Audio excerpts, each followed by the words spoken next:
hello, everybody, one and all. Welcome to another very exciting episode of the Friends Talking Fantasy podcast. My name is Charles. I am your co host, and with me, as always, is my lifelong friend and co host, Dylan. I'm ready to talk some fantasy with my friend Charles.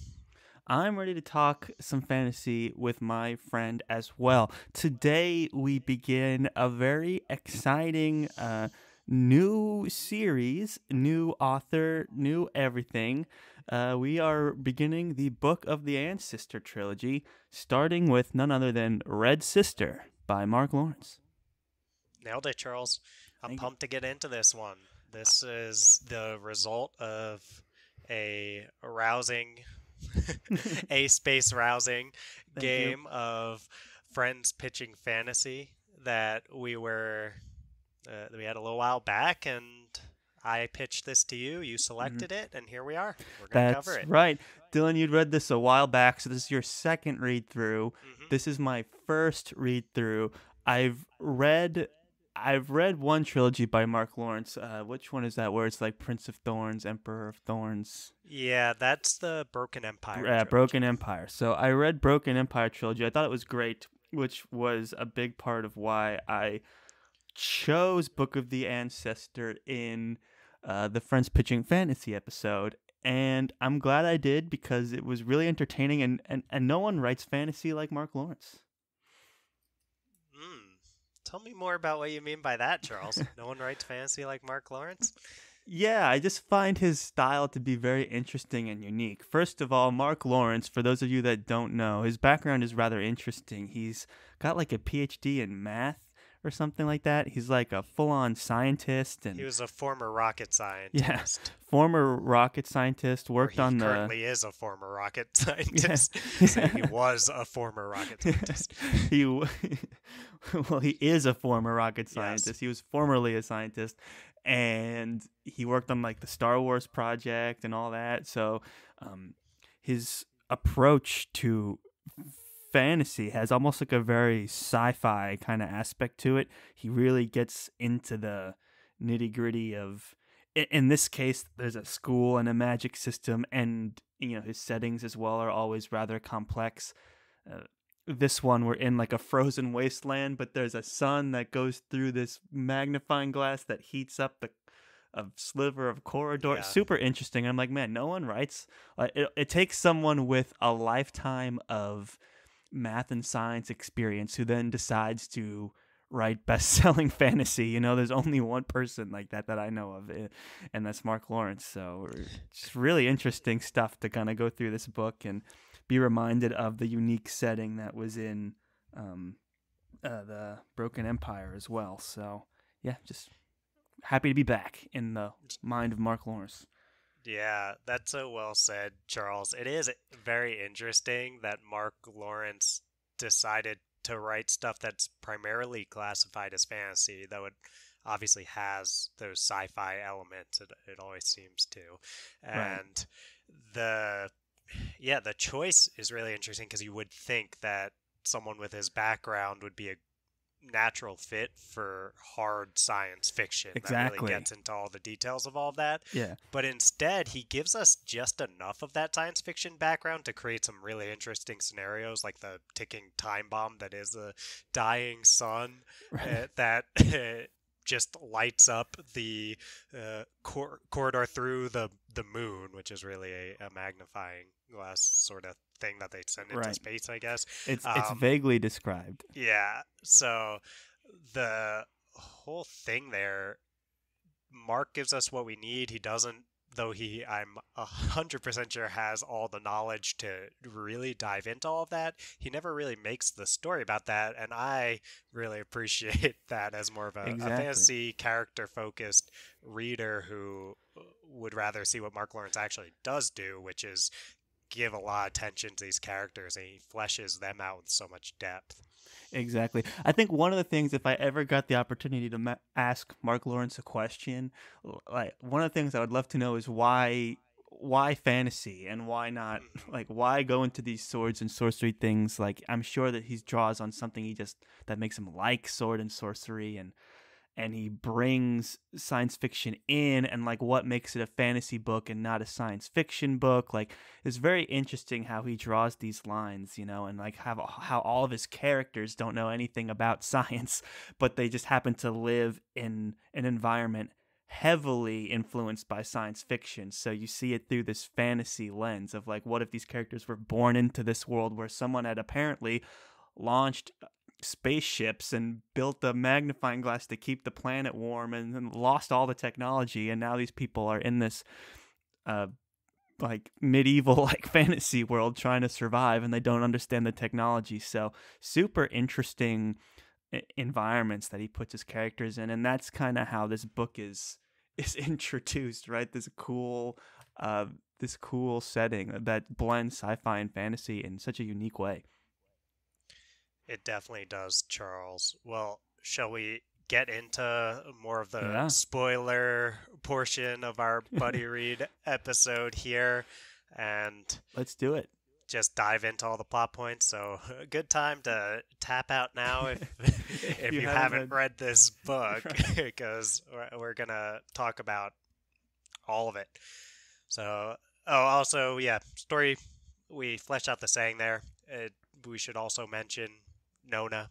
The story mostly follows Nona as she is trained to be a killer nun at Sweet Mercy Convent. That's pretty much what this story's about. It's got some revenge elements and whatnot, but we'll get into the deets of all of that. Mhm. So, Charles, I was figuring we could just vaguely follow the plot of this book while mentioning whatever things we think are worth discussing Sure. as they come up. We'll play it fast and loose as we always do on the FDF podcast. But how's that sound? That sounds good to me. Why don't you start us off with our first plot point here? Sure. Well, it starts with the interlude, and it has an opening line that I know I posted as one of our first ever Reddit posts or comments that was in response to a post that asked about favorite opening lines, and I think people tend to use this one all the time Mhm. when they're describing their favorite opening lines. It is important when killing a nun to ensure that you bring an army of sufficient size. For Sister Thorn of the Sweet Mercy Convent, Lano Taxis brought 200 men. I mean, how could you not, when talking about this book, bring up that first line? It's right away. You're like, what? If you're bringing 200 men to kill a nun? And it's like it's epicness around the way he phrased it, and brilliant. And I know, like, we've had conversations about first lines before, and even before that Reddit post, you've gone to that opening a bunch of times. That and the magician's opening line, but this one for sure has been a go-to, and I finally get to contextualize it. And I agree, it's a really terrific way to kind of introduce the story. Yeah, I'm glad to hear that it holds up, Charles. I do find most people, even after reading the story, they're like, "Yeah, that pretty much sets the stage Yeah, for." like every Goodreads review Yeah. includes it as well. It's like it's hard to avoid it. I mean, it's such a strong opening. So it starts high, and I think it keeps that momentum.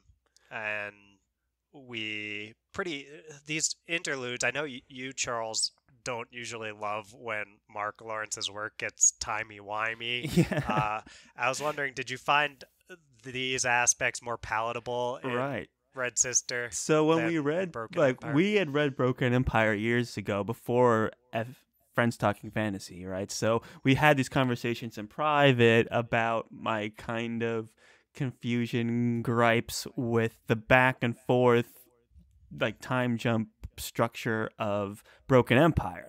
So when we went into Friends Pitching Fantasy and you gave your pitch, my very first question was, look, is this one of those things where we're going to be going back and forth in time?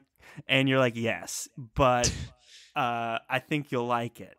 So I trusted your judgment on that one. And I have to say that I think we get like three different flashback kind of moments throughout the book, or flash forwards, I should say, in the beginning, the middle, and the end. Yeah. And I thought they were great because I think Mark Lawrence did something clever with this one. He, changed the characters' names. He worked in this element of like, oh, nuns get new names when they're Hmm. older, which so you get these characters come in, you don't know who Sister Thorn is, and you kind of forget Yeah. about her, and then it's not till like the middle of the book when um it's revealed that what's her name? It's like Ara. Ara, Ara. that Ara is Arabella. Arabella. Arabella is revealed to name herself um Sister Thorn. So I Hmm. liked that. And then as you went into these other flash forwards, you could see that there was this kind of falling out Yeah. with all of the sisters, and not every sister was introduced, right? In the middle one, you Hmm. just know it's the first name starts with a C, and I already kind of had my We'll get there. suspicions on that Yeah. one, and we'll get there. And then the last one, it introduced like maybe one other, so it didn't give away anything about the plot, right? With Broken Empire, it was like the same, the main character was in the flash forwards, so you're like, when he's in these high stakes situations, you're like, it's not like he's, not gonna, so I had like those issues with Broken Empire, but those issues totally gone with these. And what's good about these is I'm super interested in reading the next book to figure Hmm. out how all this falling out happened and who's on what side, and I'm just really interested in the relationships now. So if anything, it's a Yes. great service to the plot. So I think Mark Lawrence really came into his own with this one and vastly improved upon that use of flash forward from Broken Empire to now. You make a great point about the relationships here. I think that's what's at the core of this book Mm-hmm. is the relationships between these at this point novices, at least when we're not in the flash forwards, they're novices, Mm-hmm. especially when it comes to Nona, Clara, and Ara. I Mm-hmm. think that's the heart of this book, the ship heart, if you will. Oh, So, hey, heyo. so, speaking of relationships, one of Nona's first friendships is with a child named Saida. And something else I think that Mark Lawrence does brilliantly here is he starts you in the point of view not of Nona, who we'll be following for the vast majority of the remainder of this book, but with the point of view of Saida. Mm-hmm. And Saida is a child in this Caltus, and somehow she's gotten herself in the situation where she's on death row. And the line that it starts with is, "No child truly believes they will be hanged." And Yeah. that's Saida thinking, "Oh, I knew the whole time. This Abyss is coming now." So she sees Abyss Glass, and she's thinking, "I'm gonna get saved. I knew it. I knew this wouldn't happen Yeah. to me." And it's so brilliantly done Yeah. because uh, you know that Mark Lawrence later on you get to figure out is basically having his main character Nona be saved from death row. Mm-hmm.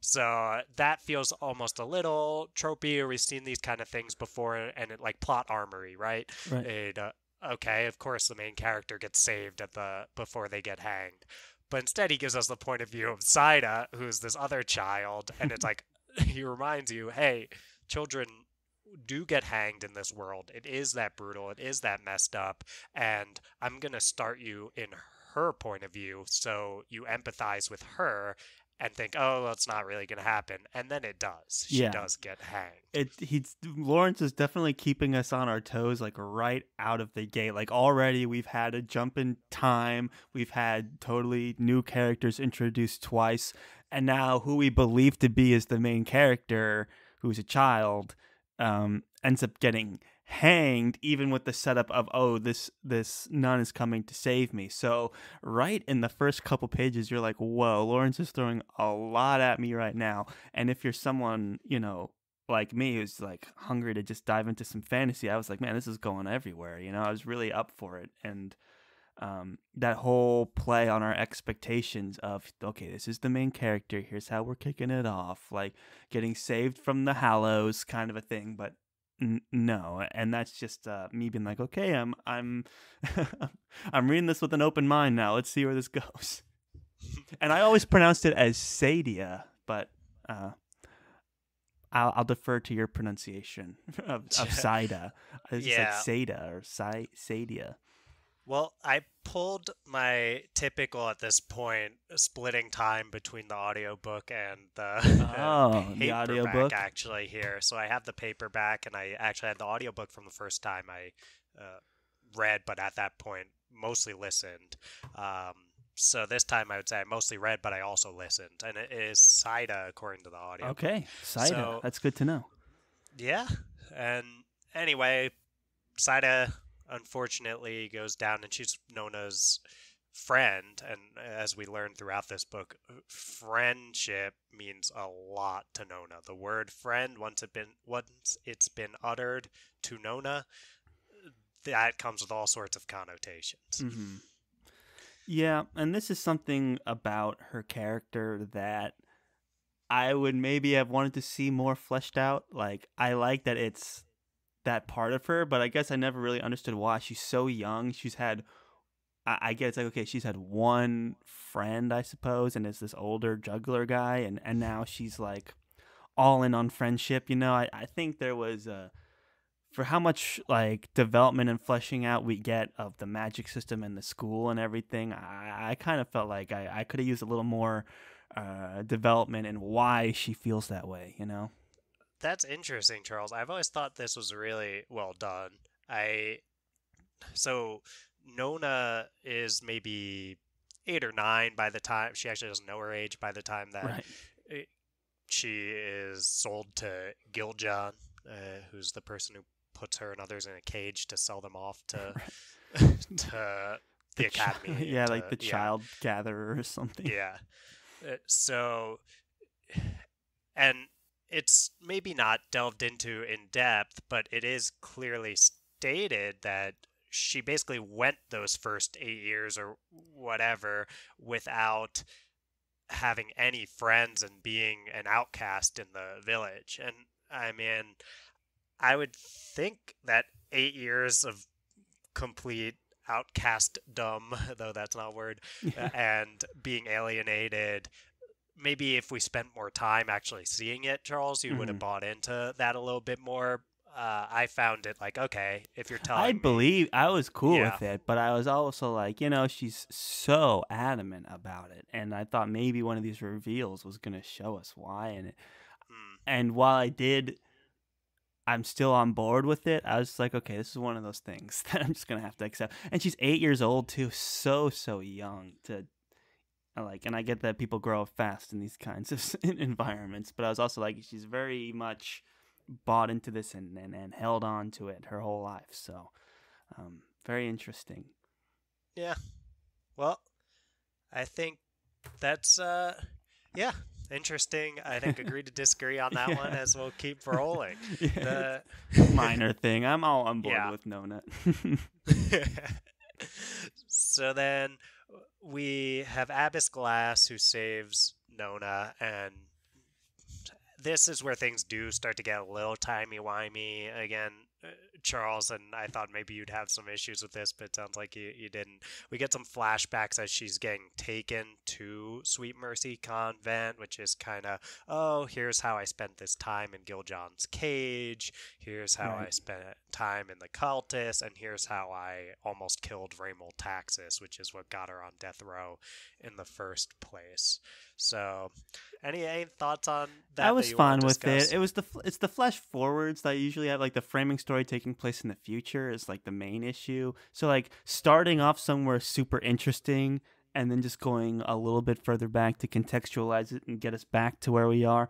I'm fine with that. And again, this is like the second time skip we've had from Lawrence in the first handful of pages. So I would definitely not recommend Lawrence to first time fantasy readers, but for those veterans, it's so good. It just keeps you on your toes, keeps you fresh, keeps the story going. Yeah, and then once I get to Red Class over at Sweet Mercy Convent, Mm, we don't really get a ton of flashbacks we anymore. We do get no, we like don't. Nona tells the story of the juggler and how she ended up getting sold basically 3 separate times, and each time adding more truth to it until the third time it is the the truth. Right. Um, but in almost 500 page book, maybe the latter hundred, or sorry, maybe the latter 350 pages of it, there's only like a couple flashbacks from there. So Right. let's get to Sweet Mercy then Let's and do talk it. about Red Class, where Nona's pretty quickly introduced to Clara, who kind of takes the role. We've seen a lot of these school stories, right? King Killer, Harry Potter, whatever. Right. So we're used to this kind of setting. Good old And school setting. yeah, and we're pretty quickly introduced to Clara, who takes the place of the almost what we would think like a Ron Hermione type close friend, or maybe uh, a Sim or a Will from King Killer or whatever, right? Right. Right. This is the person who, for whatever reason, has taken a quick liking to our protagonist, also is not the spoiled rich kid or anything, and is kind of showing them the ropes and taking them around. Right. She Um, was a family of a wealthy merchant that is in financial trouble, right? So yes, she is also kind of poor, which fits along the lines of that humble sidekick friend person, like a Ron Weasley type. yes. So then that is contrasted by Ara, Arabella, who is Arabella Jotsis, and the sis, that those last three letters of the last names of these noble characters, basically, that's going to be there every time you see one of these noble characters. So they'll Hmm. call them the sis. So that's Jotsis. There was Raymond Taxis, who's the person that Nona almost killed, who's a ring fighter and son of a very, very powerful noble. So whenever you see sis in this book, you know it's one of those noble, wealthy folks. And Ara seems to be slotting in early on to that almost Draco Malfoy, Exactly. Yeah. or that Ambrose from the King Killer Chronicle, the Exactly. wealthy The person rival. who is the rival, who is mean spirited and all this kind of stuff. And I think we do end up finding out along the way that both Clara and Ara have a lot more depth than those typical tropes. That's true. I I find it kind of funny that this book is all about the school setting because I remember when we were preparing for King Killer Chronicles and we read Mark Lawrence's review on Goodreads. Do you remember this? And he was like, "Man, that school setting is really popular these days." Yes. And then the next series he writes, what is it but this? So I think he was definitely scouting out what was popular in modern fantasy and decided he was going to play upon this school trope. So going into it, it is kind of interesting how he sets up your expectations for character and dynamics and things, and we readily kind of fall into it. But he does do a good job of swaying us, and it's this trio, this connection that really drives the whole book. I find their relationship, their like triangle relationship, to be super interesting. There's all these moments where Clara has this kind of love fatuation with Nona, and Nona's like not kind of reciprocating, and she's like kind of choosing between the two, and Claire's trying to just cling on to her. So that dynamic is super interesting, and in the context of how it was set up, of these school setting tropes of like, oh, she's supposed to be the rival, why do you all of a Yeah. sudden like her so much, it is super interesting and unique. Yeah, and we go maybe half the book before where Ara very much seems to be in that role, and Yeah, the there's this thing with like way, the knife in the bed and yes, all this, and Nona's convinced that Ara's like talking behind her back, making jokes because she's still insecure about being like a nobody that came in on like a a child gatherer's cart or something like that. yeah, So yeah, she's totally bought into it for a good half the book. yeah, and I think that while Ara does come in maybe a little spoiled, but not anything outside of what you'd expect for someone with her background, Right. uh, And it would always be Nona she, walks into a room and hears the end yeah, of a sentence and she takes it as she was just joking about her before she came in. yeah, So you get those moments. They compete a little bit. there's the sword and the knife and the dagger in the bed situation. Yes. So So yeah, so there's this moment where it seems like maybe Ara threatened Nona or tried to stab Nona, and there's a dagger in her pillow, and Nona wakes up to it, but she's not really sure what happened. And because I think, this is what Mark Lawrence does this whole time with Ara, is we know to slot Ara into this Ambrose or Draco Malfoy role, so we're right there with Nona of making all these assumptions about what Ara is or isn't doing. So we kind of don't give her the charity principle here right, and assume exactly. like Ara's doing all these bad things, but we do find out later on that like Ara didn't do that. It was the Noi Guen, and then when Nona reflects on Ara's the reasons why she didn't like Ara, there's this great quote, which is Ara's crimes appeared to be confined to being beautiful, being born rich, and being the chosen one. Everything else, Nona realized, was something given to her by Clara or something assumed. She had assumed that the remainder of half her jokes were at her expense, that the laughter that faded as she entered the room had been at her. And that gets at exactly what you were talking about, Charles. Like, when you, as the reader, reflect on what did Ara do wrong, once you know that the that the knife thing was a misunderstanding, especially, you're like, oh wait, Ara's not so bad. Yeah, exactly. This use of these classism tropes and these school tropes came blended together beautifully for the development of this Nona-Ara relationship at the school. So super interesting. For sure. And in fact, from Ara's perspective, their like first day, I think it seems like Nona purposefully stole Ara's belt. Yes. Though that was also a misunderstanding. And then Ara has to get her head shaved, and she's got like these long golden locks. Yeah. People say she looks like a princess. So that's really rough for Ara to go through. Yeah. And then when it turns out the knife thing was misunderstanding too, it's like, she didn't actually try to exact revenge upon that. She didn't revenge because of that. So it's like, right. yeah, what did Ara? So I think I wrote somewhere in our notes, #Ara did nothing wrong. Yeah, Ara did nothing wrong. Free Ara, people. Yeah. So, all right. Well, we talked through a lot of what happens here during Red Class, just through all of that.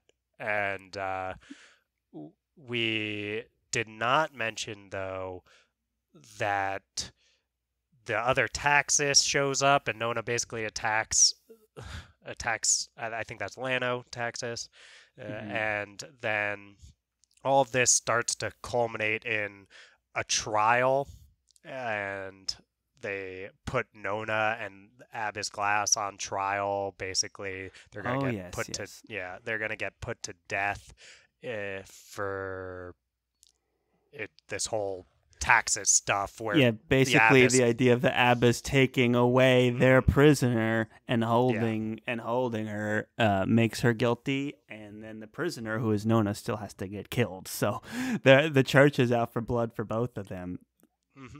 And that's led by that high priest at that time, who seems to really dislike Abyss Glass and seems to want to get her done away with.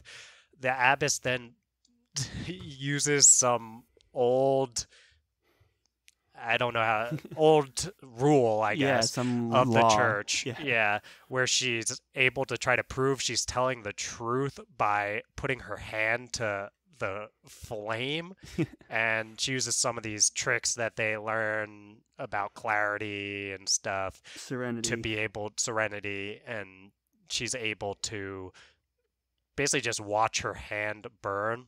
And by the way, all the other higher ups in the church were on the Abyss's side.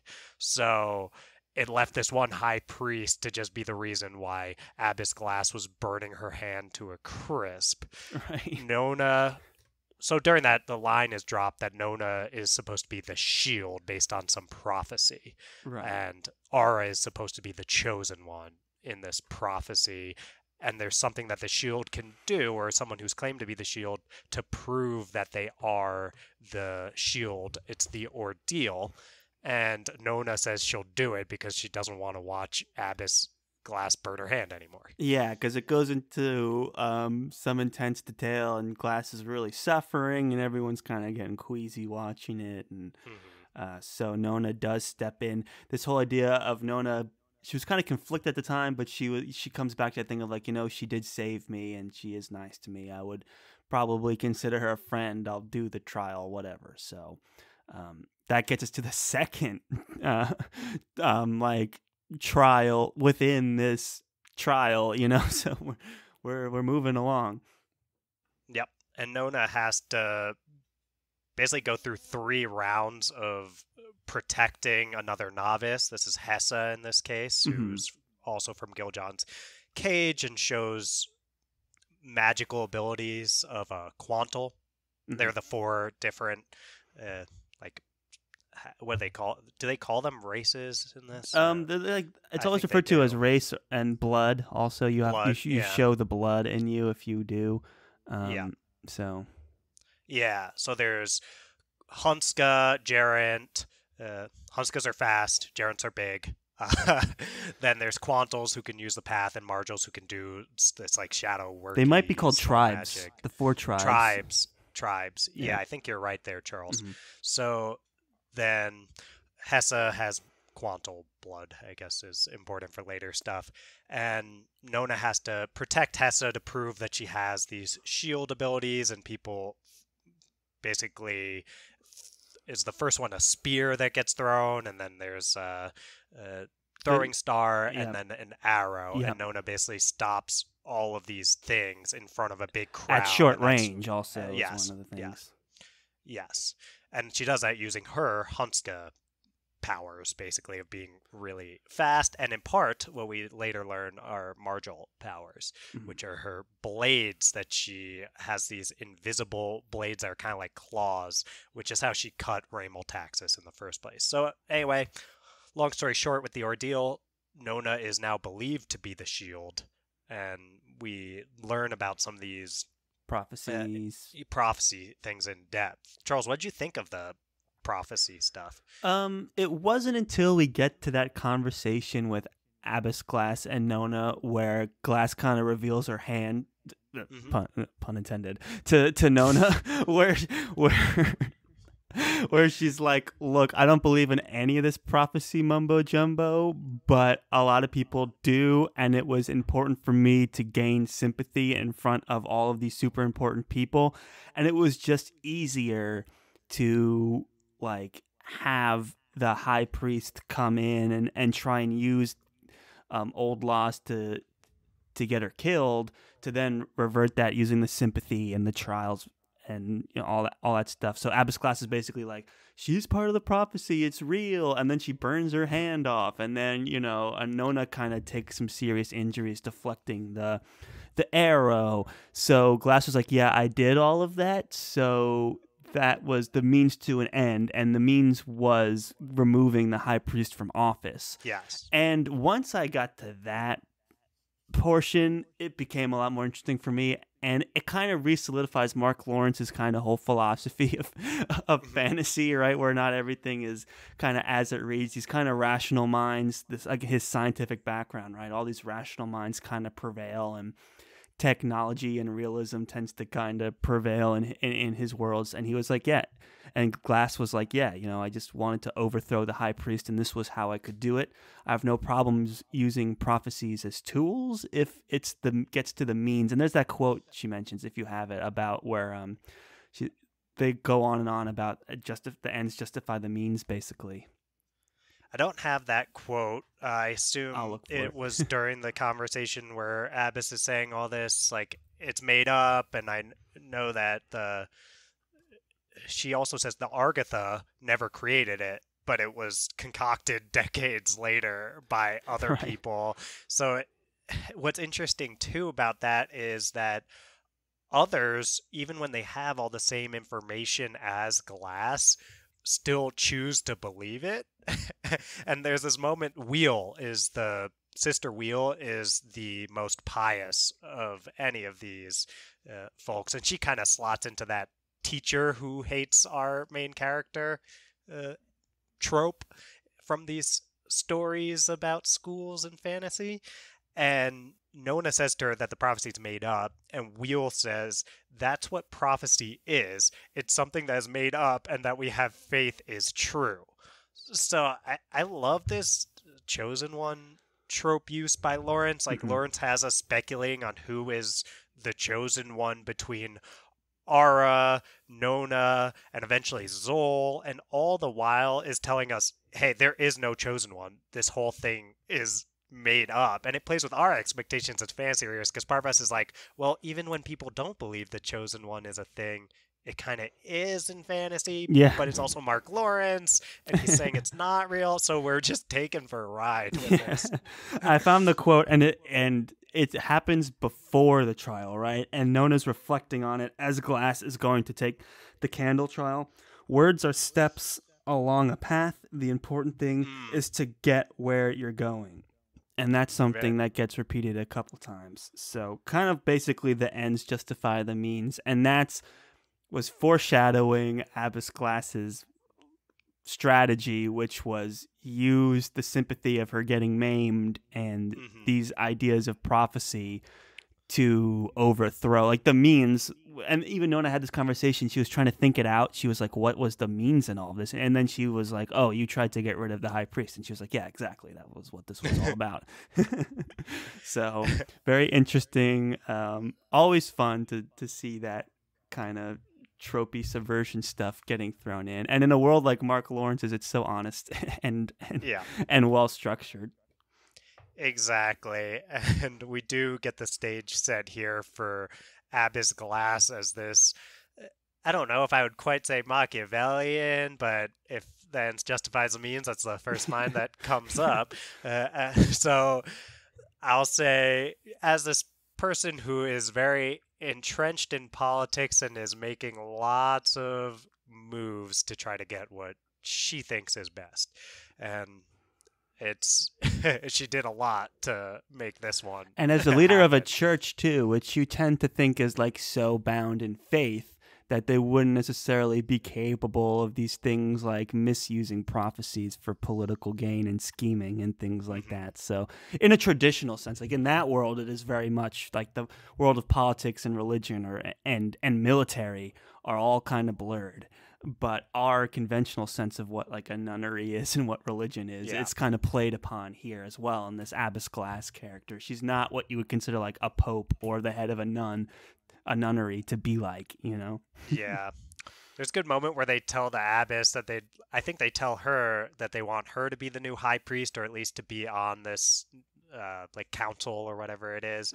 And then she's like, politicking isn't for me. And they all start cracking up. Right. Yeah. I do remember that. So I think that's pretty much the main stuff that happens in Red Class. We do get Nona and Ara taking their names of Cage and Thorn, respectively. And I know, Charles, you said you kind of forgot about Thorn because there's so much other stuff happening. For sure. For me, when I first read it, I thought that Nona would be Thorn. And I think that's probably what Mark Lawrence wants you to do is, okay, our main character is Nona. The interludes have this future person who is a sister, so she's probably Thorn. And then later on, we find out, no, Thorn's Ara, and Nona takes the name of Cage, which sets us right into this other interlude where we get to see that Sister Thorn is a total badass, first off. Yeah. She takes out tons of people coming at her. And then we find out that a spear comes at her Hunska fast. We know Nona is a Hunska, but we also know some other characters like Clara are Hunskas. And then someone whose name begins with a C, right? Because takes her down. Because Sister Thorn is like, she's like, doesn't have to be this way. Don't see, and then like it just shows a C with an asterisk, and then so it's like cut. Yeah. And I was like, well, it's either Clara or Cage. Yes. And I was already suspicious about Clara at this point anyway, because you get so many of these moments where Clara's making these like seemingly not that big of a deal, but really are a big deal gestures like, oh, hey, you could sleep in my bed tonight if there's no other beds available, or oh, hey, we could go hang out and practice together or whatever. And then Nona's like, yeah, I think I'm going to go hang out with Arabella instead. And there were just a couple of those moments woven into this. Plus, constantly Clara saying these troubling things of like, oh, money makes the world go round, and then she's spinning from like a penny to a silver coin, and you're at this point you're like, okay, so she's definitely something is going on with Clara here that I'm not 100% comfortable with. So I was pretty suspicious on Clara, but I was like, it could be Cage, which would be very, very interesting. So who knows? Yeah. So that was a great use of just what Lawrence had at his disposal by making Cage a name that starts with C and Clara. So it was really and very well done, interesting use of the book medium as well, of like C dash. You're like, why does that wouldn't work in movies? You'd have to like have a shadowy figure or something. So that's all said too, Charles. It like wouldn't translate. But very interesting. So Charles, you're talking about Clara here and how these hints are dropped throughout, and I think Clara basically gets the opposite treatment of Aura here, where she starts in the friend, like, let's say Ron or Hermione or Will from Kingkiller, and we can slot her in there, but then we start getting these hints that, wait, she might not be as undying, loyal, and friendship focused as Nona is, or as these tropes we're used to filling Clara's spot is. And I think there's great stuff that comes up. Like Kettle says at one point to Nona, a word to the wise, the hardest lesson I ever learned was that every bad thing you see a friend do to someone else, they will someday do to you. Yeah. Some people in this world are users and some givers. When two such form a bond, it often ends poorly. Find more friends, Nona. Clara Gomel spends enough time thinking about herself without you to help her do it. And that's pretty early. That's page 159 in my paperback here. Okay. So it's not like all this stuff comes out of nowhere. As you're saying, Charles, you do have every reason to be suspicious of Clara throughout, but it's almost the opposite of that Aura thing where, like, what keeps us from being too suspicious sometimes is that we're like, but Clara's the friend. Yeah. She plays the like Ron Weasley role. It's like Harry's not gonna all of a sudden be buddy with Draco and forget about Ron, which is kind of what's happening in this version of how the tropes are being used. Yeah, I got that. I always suspected her though, like too many of those moments throughout the whole book for me to ever fully buy into the fact that she'll, like, in the 11th hour be truly the good friend and that someone else betrayed them, but it was always possible. And with this flash forward, which again was another good use of bending time, which I'd come into this as being very hesitant, I actually really quite enjoyed that C dash. So moment. Good on you, Charles. I was like, okay, you're loving it. And also it gives a little more insight into like the dynamic that's being played in the red class right now has these huge effects as they grow into adults. So it's like, oh, what happens between their childhood and adulthood? What is this falling out moment that one is killing another one, So all that was really good use of that flash forward and time warping. And like you said at the beginning of this episode, it all comes down to the relationship dynamic of these characters that drives it. Exactly. And you did mention the asking Nona to come into bed with her and stuff. I think that seems to be coming from like Clara very obviously has like romantic feelings for Nona. For sure. I don't think that was necessarily a part of anything more elaborate than that. She just had a crush on her, it's young love, and she's kind of being like, you can come here, and this was like put up right against the scene of two girls sharing a bed and like rubbing feet and stuff in a very like sensual way or whatever, like just like a companion way. And it was very understated, but still like very obvious these two things were happening at the same time, and Nona was like pretty uncomfortable about it, and then Aura was like, oh, there's an empty bed next to me, she's like, see ya, pew, and like leaves Clara alone. And after, when you have a moment of you just became vulnerable and then you get rejected, that could kind of pile on to how you could eventually stab someone in the future. Yeah, or prick them with a needle that has poison on it. Yes, so, or poison them for sure. Yes. What is it? What is it? Hell have no fury like a lover scorned. What's that phrase? Sure. And we then move on to Gray class, and we've got Nona's aged up, as are the rest.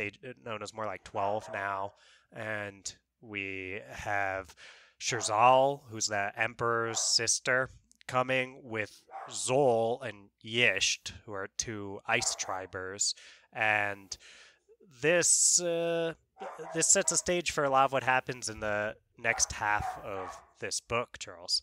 I see Uriah's getting. Uriah loves this part of the book. Skin, yeah. She'll quiet down. And yeah, any thought? We get Zol and Nona fighting. Nona loses, but Ara walks the path. Nona gets whipped. Nona also walks the path in her own anger-fueled way.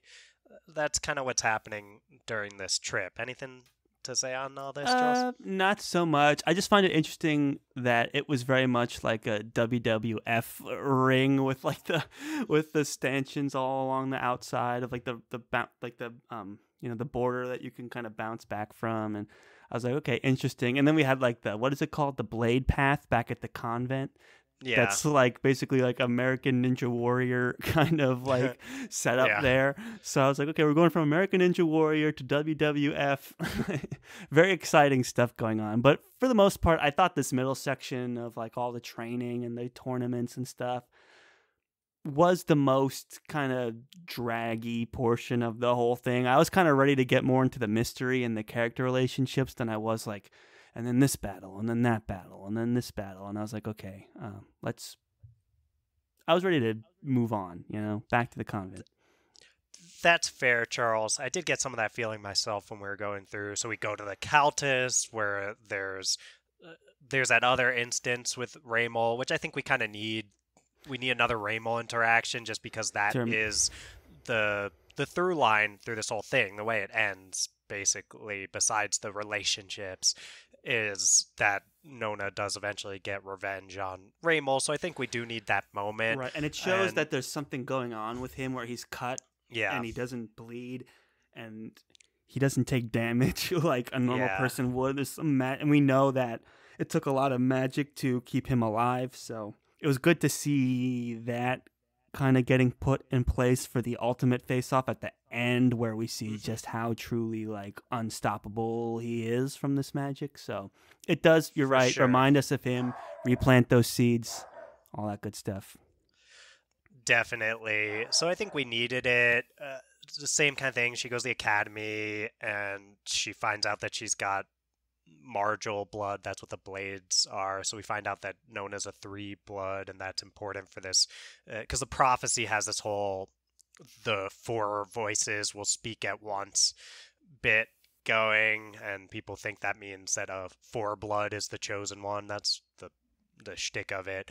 And we think, oh, maybe Nona she's got 3, maybe she's got a 4th, but she's pretty small, so the Gerent thing seems unlikely.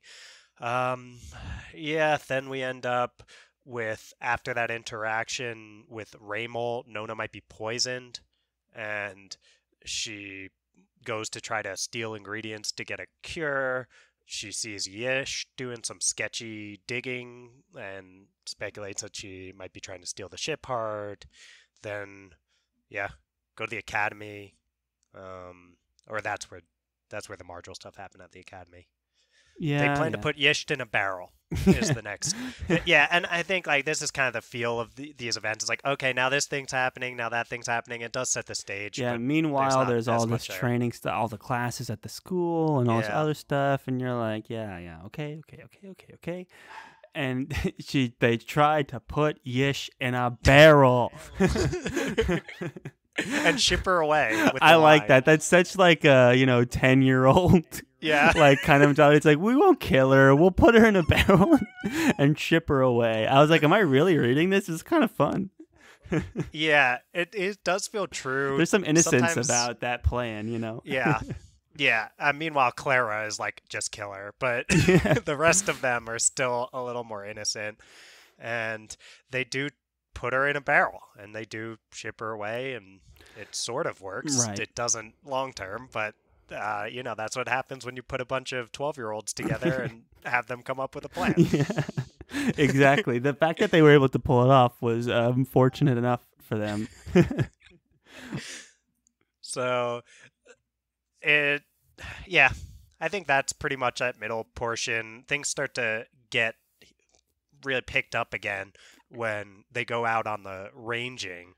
And that's basically that they get dropped off somewhere and have to go to a particular destination. I can't believe And the nuns thought that was a good idea. They're like, okay, everyone out into the wilderness unprotected.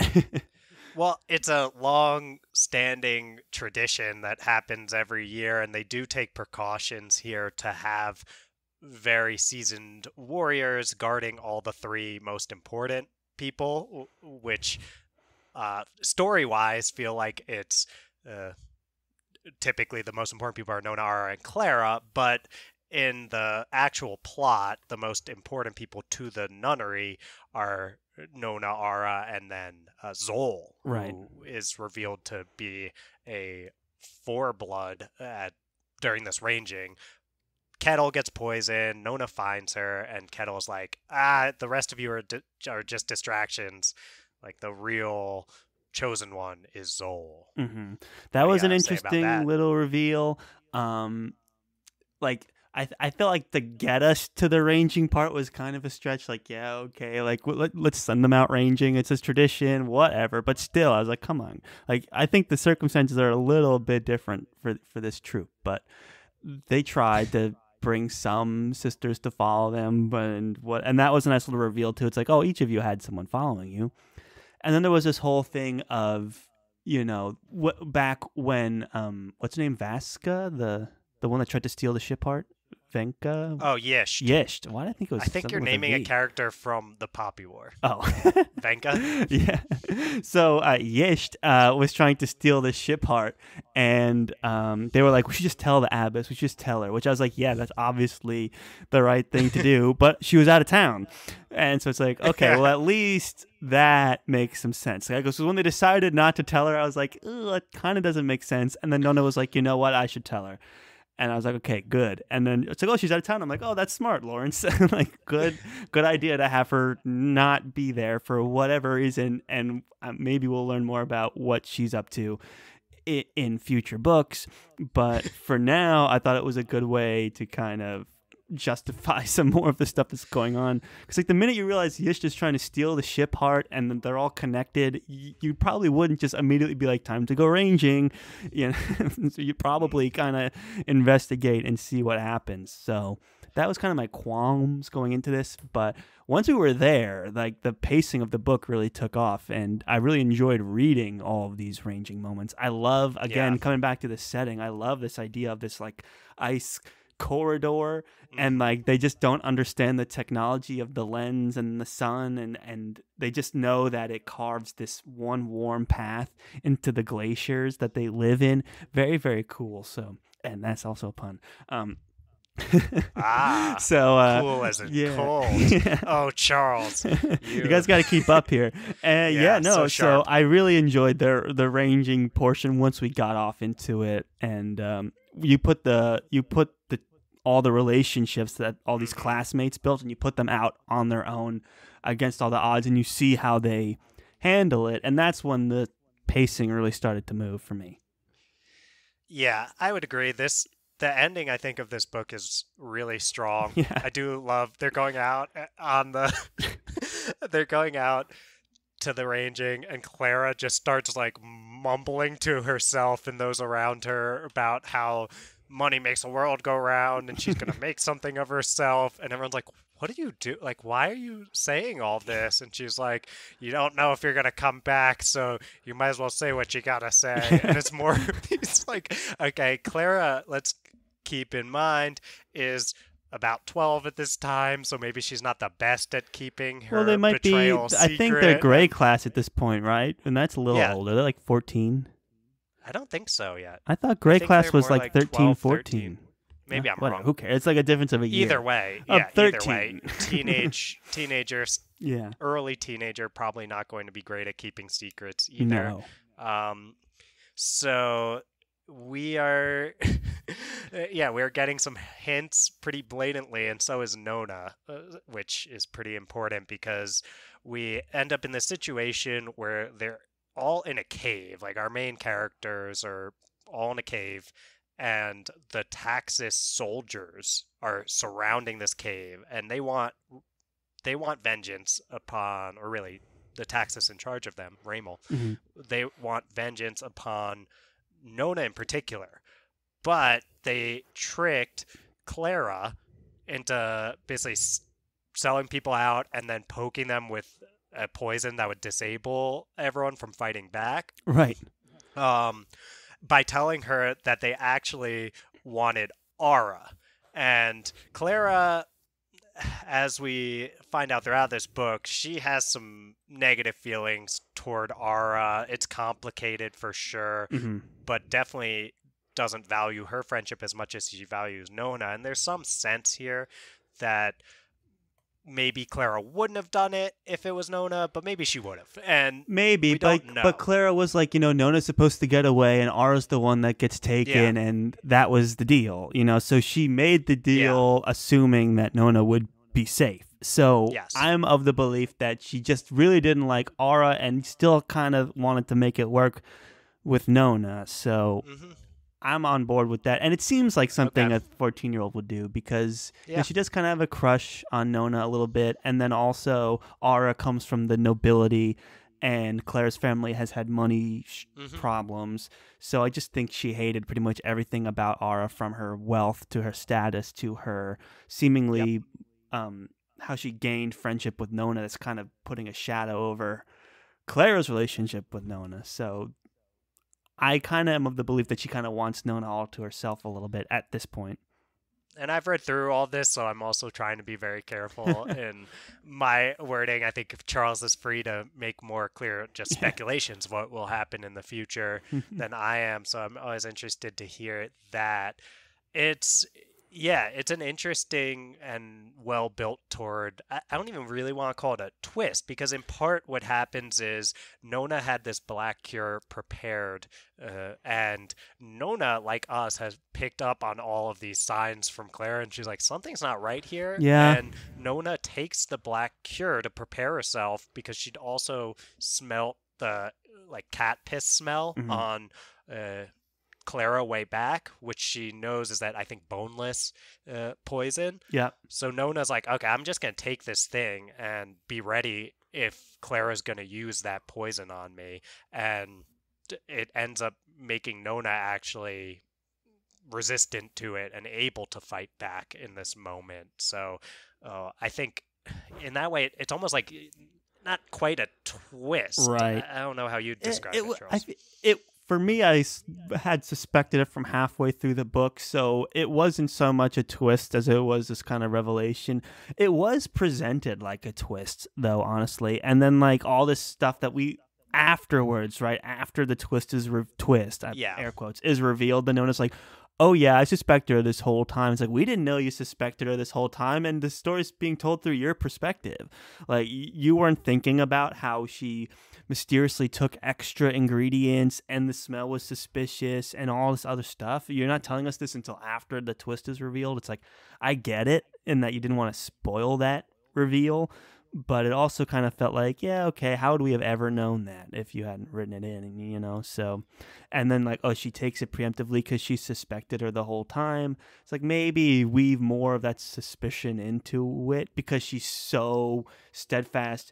Friends do everything for friends, and she had no problems with suspecting her enough to take this really deadly poison.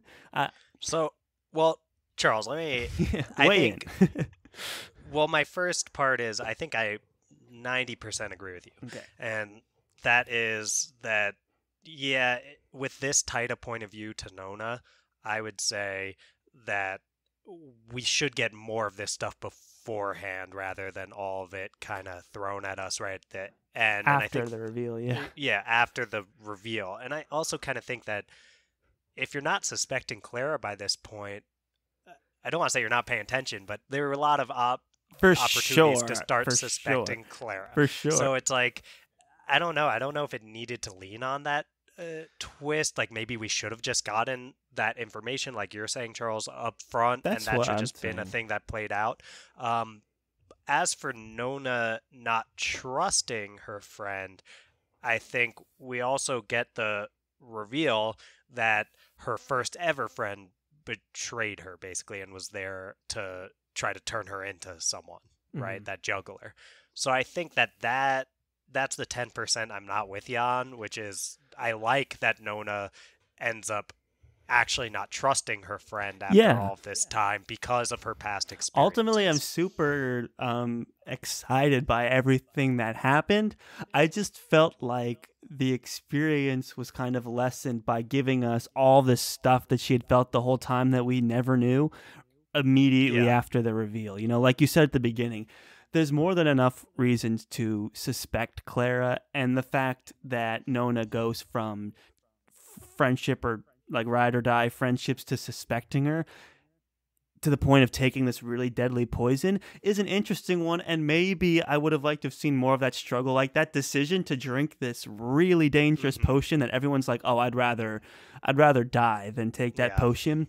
Like to see her decide that just on the chance that Clara might betray her, that's an interesting moment that we really didn't get because of this attempt to save the reveal, which it felt kind of weird to me. It felt like I got a little behind the curtain into the writing process with those moments, whereas everything else had me kind of enraptured. That moment, I was like, it's kind of like justifying the twist. That's fair, Charles. So that's all I'm going to say about it. I Yeah. really liked it, though, and I would have liked to have seen that moment where Nona drinks the poison. You know, because it's like, man, Hmm. you have to really believe someone's going to poison you if you're going to take it. Yeah. And That it does mess that's her up, true. right? Her eyes get. Yeah, her eyes get completely black after that. So just no no difference between pupil and otherwise. It's just Yeah. black eyes at this point. So that's interesting, and I think it's very true to finishing off Clara's arc in Red Sister while leaving this room to okay, did she really want to betray Nona? Because Nona speculates on, hey, if they told her it was me, would the price have gone up or gone Yeah, down right. for what Clara would be willing to take? But she doesn't even consider would she have said no. Like, Yeah. so Nona it disagrees with you, Charles, in Red Sister, thinks that Clara would have betrayed her. It just might have changed the price. Well, So, this was a betrayal also. yes, Getting poisoned in the first place is a huge for sure. betrayal. Um, so, yeah. But different levels of Different betrayal to levels. turn her Yeah, over yeah. to the taxes than Would to she accept the temporarily. price? Yeah. I So bet it would have to go it up. leaves, I would think at least, yeah, and I think it leaves room for what we get later, and what we'll get to that last epilogue in the future where this obviously is more open ended. So then we get this awesome showdown. Yeah. Oh, well, I should start with Nona tells her true story of why she got sold. That Yeah. included the reveals and that Nona killed a bunch of people with her blades and all this stuff. And we also get then Yisht has returned because all you did was send her off in a Yeah. barrel for a few They put days. Yisht in a barrel. Yes. And then Hessa tries to fight Yisht off. Nona, through their path connection, is able to witness this, which is an interesting use of POV, I think. And then Hessa dies. Nona cut away her shadow. That doesn't have a ton of Yeah. ramifications yet. And then we end up, from there, the fight with Raymel and his troops. His troops is where it starts. Right. And I like this battle. You know, you slowly start to see more of like how he's indestructible. And I like the moment where all the girls come out of the cave with weapons and Yes. start like trying to hit him, and he's like, get off, and he like throws them all around. That would have been that's a great TV moment. I'd love to see that Yeah, on the screen. me too. This giant So, juggernaut of a person fueled by like demons, I guess. yeah. And he can't be killed, and these girls are running up with these weapons that don't belong to them, and start like trying to hack them up. It's fun. It was great. Before that, we do get Nona using some path abilities Mhm. to take out a ton of soldiers and Yes. lightning quick. So she's got these path and Kind of Huntska alarming powers her going. approach, because you know the nuns constantly teach like Hmm. patience, serenity, and she's like, and even in the beginning of this book they say like fighting is about control. You know, that was a huge part of the beginning of the nuns training her, and then she's all just like, I can't do any of that. This only works if I'm really mad, just barreling forward Yep. like juggernaut style. And that's where she kind of finds her groove and is able to unleash all of this devastation. Yeah, and it is interesting with Nona where you get these parts of her character fleshed out more, where she's saying, yeah, at my core I'm a monster. Like, if you heard my real story, which you will now, you'll see that I am just awful, because that's how she views herself. We might disagree. Right. And she views herself that way, as this person just pretending to be normal this whole time, but deep down she just lusts for violence, which raises some interesting Exactly. questions, almost along the same lines of our what makes a monster And conversation that we along the had lines of our a while Poppy back. Wars conversation, we're like, how much of Mm, these things are we proud of her for, and how much of these are yeah. warning signs that we should be concerned about her? You know, because she is like tapping into just pure anger and using that to kill a lot of people. So, is that personal growth, or is that something kind of alarming? Are we making a monster here? You make some really good points there, Charles, and I'll just refrain from getting too into that. But I know, just we coming have, off of Poppy Wars, like anytime a yeah, character kind of progresses through just embracing violence, like that's not a great thing. It's great in terms of keeping you and your friends alive in this moment, but it's kind of troubling if that's how you solve your problems. yeah. Well, Charles, to that point, there's a quote on page 87 of my paperback where Nona says, or her internal monologue is, anger had its place. It was a weapon not to be neglected, but so did patience, and Nona decided that control lay in deciding which to use and when. So, Charles, will Nona be able to maintain that control long term? Stay tuned. But Right. And I think I highlighted something probably right after that, where she's like, fighting is about control of your fear, your pain, and your anger, control of your mhm. weapon and your opponent, blah, blah, blah, blah, blah. And that's actually the lesson that she's hearing in like her first Blade class. So, uh, very Mm. interesting stuff. Fighting is about control of your anger. Will that theme play out now that she just lets her anger get unleashed? Are we going to learn more about controlling that, or just embracing it? Who knows? Mm. Well said, Charles. Well, we get this big fight with Raymol. All the we get Darla and Jula and Ruli and then Ara all kind of unleashing everything they have on him, Yeah. to which works to various extents, but not really.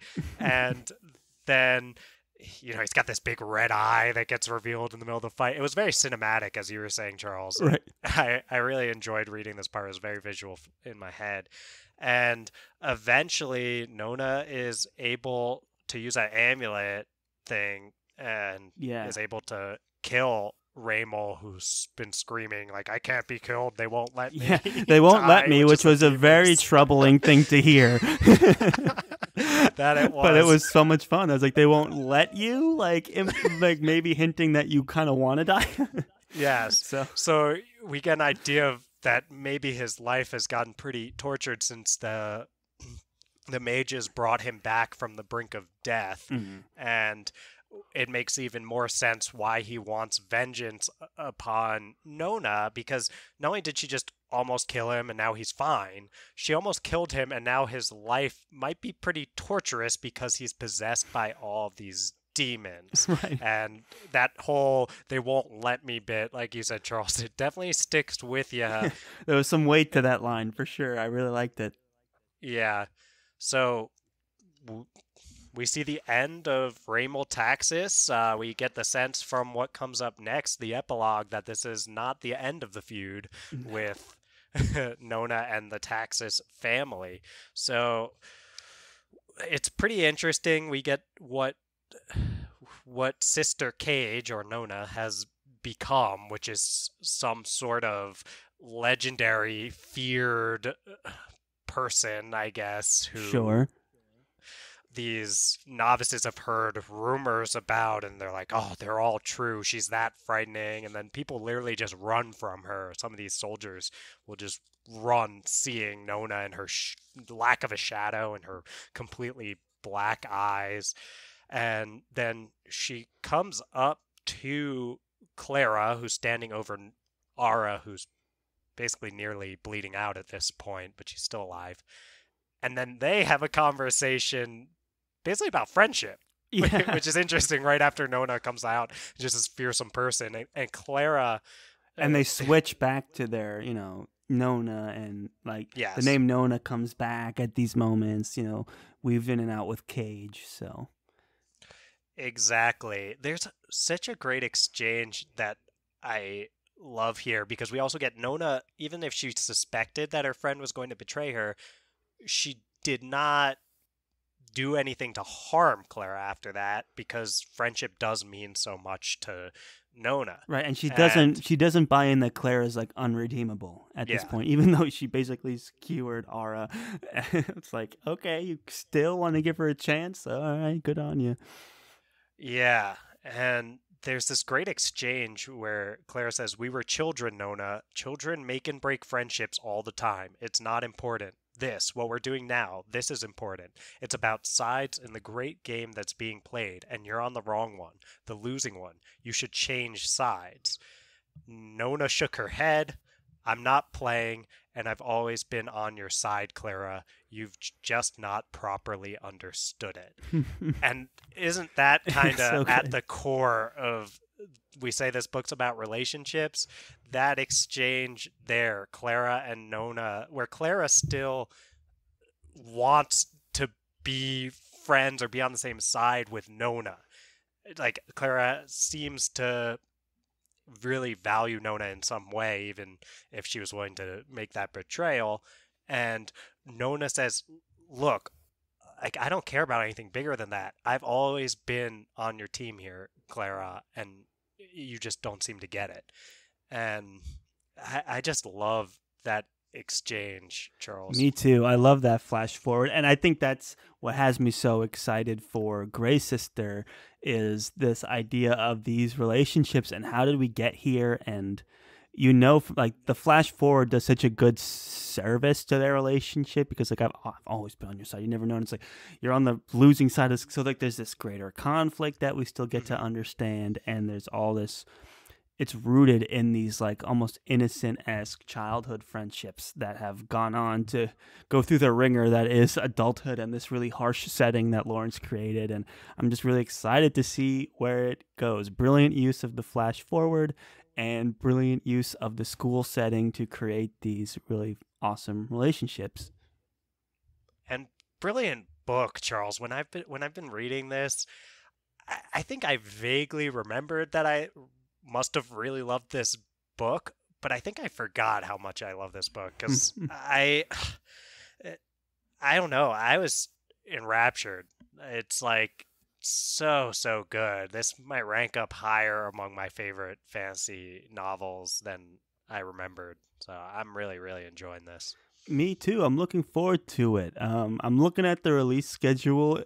We might have to take a break from Book of the Ancestor to get in Poppy War, but we'll finish Poppy War and then we'll come back with Book of the Ancestor, and I'm very excited about that. For sure, Charles. And this is something for us to work out off the air, but there's a short story called Bound that's in between books 2 and 3 that's only like 40 some odd pages. So maybe we won't have to take that break after all. Between we'll books talk 2 about and this. 3. Okay. Yeah, like maybe we'll release Bound. I don't want to make any promises for our listeners, but let's talk about if we can read through Bound and try to release that as well, so the buddy read continues. All right, the buddy read continues. And yeah, anything else before we bring it home? Nah, just pumped here, Charles. I'm loving this.